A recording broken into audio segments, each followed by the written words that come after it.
আসসালামু আলাইকুম, welcome to foodie. আজ আপনাদেরকে তৈরি করে দেখাবো জিলাপি। এই জিলাপি বানানো খুবই সহজ। এটার উপরের দিকে মচমচে ও ভেতরে জুসি হয়। তাহলে চলুন দেখে নেই এই জিলাপি কিভাবে তৈরি করা যায়। জিলাপির ব্যাটারটা তৈরি করার জন্য একটা মিক্সিং বোলে 1 কাপ পরিমাণ ময়দা নিয়েছি। নিয়ে নিচ্ছি 1 টেবিল চামচ পরিমাণ বেসন। দিয়ে দিচ্ছি হাফ চা চামচ ইস্ট।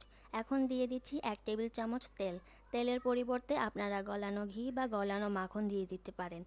এখন এই মিশ্রণটাকে একটা হুইস্ক দিয়ে ভালোভাবে মিক্স করে নিচ্ছি। এখন এই মিশ্রণটাকে অল্প অল্প করে কুসুম গরম পানি দিয়ে দিচ্ছি।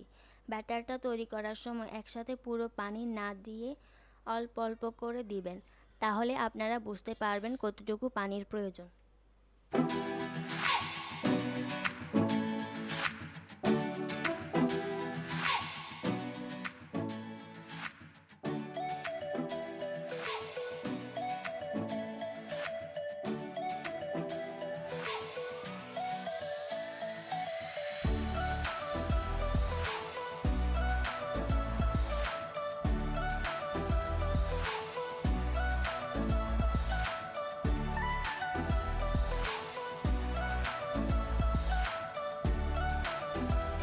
হুইস্ক করা শেষে ব্যাটারটা ঢাকনা দিয়ে ঢেকে রাখছি।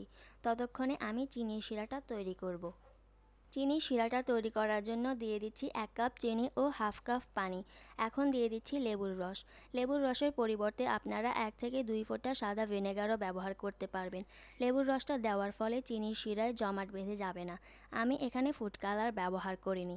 আপনারা জিলাপিতে কালার আনতে চাইলে অরেঞ্জ ফুড কালারটা ব্যবহার করতে পারেন। চুলার আঁচটা হাই হিটে রেখে কিছুক্ষণ জাল করতে হবে। কিছুক্ষণ জাল করার পর শিরায় আঠালো ভাবটা আসলে চুলা থেকে নামিয়ে ঢাকনা দিয়ে ঢেকে রাখতে হবে। এবার জিলাপি তৈরির জন্য যে ব্যাটারটা বানিয়েছি সেটা একটা ক্যাচাপের বোতলে ঢেলে নেব। ক্যাচাপের বোতলের পরিবর্তে আপনারা কেক ডেকোরেট করার পাইপিং ব্যাগও ব্যবহার করতে পারেন। জিলাপি তৈরি করার জন্য একটা ফ্রাইং প্যানে পরিমাণ মতো তেল নিয়েছি। আপনারা চেষ্টা করবেন ছড়ানো কোনো হাঁড়ি বা ফ্রাইং প্যান নিতে, এতে করে জিলাপিটা ভাজা ভালো হয়। আমি একটু ব্যাটার দিয়ে দেখেছি, যখন দেখবেন ব্যাটারটা এরকম হয়ে আসবে ঠিক সেই সময় আপনারা বুঝতে পারবেন তেলটা গরম হয়েছে কিনা। এখন আমি জিলাপিগুলো ভেজে নিব। জিলাপিগুলো বাদামি কালার হতে 5 থেকে 6 মিনিট সময় লাগবে। আপনারা জিলাপিগুলো 5 থেকে 6 মিনিট ভেজে নেবেন।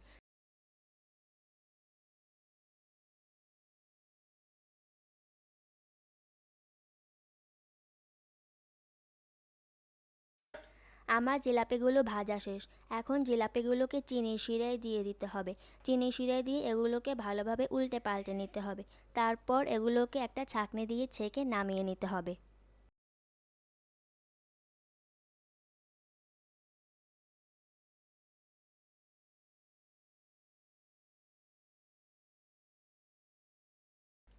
আমার জিলাপি তৈরি করা শেষ।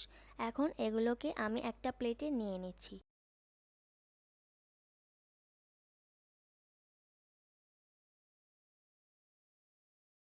দেখুন জিলাপিগুলো কতটা মচমচে ও জুসি হয়েছে। তাহলে আজ এখানেই বিদায় নিচ্ছি। আপনারা সবাই ভালো থাকবেন। আল্লাহ হাফেজ।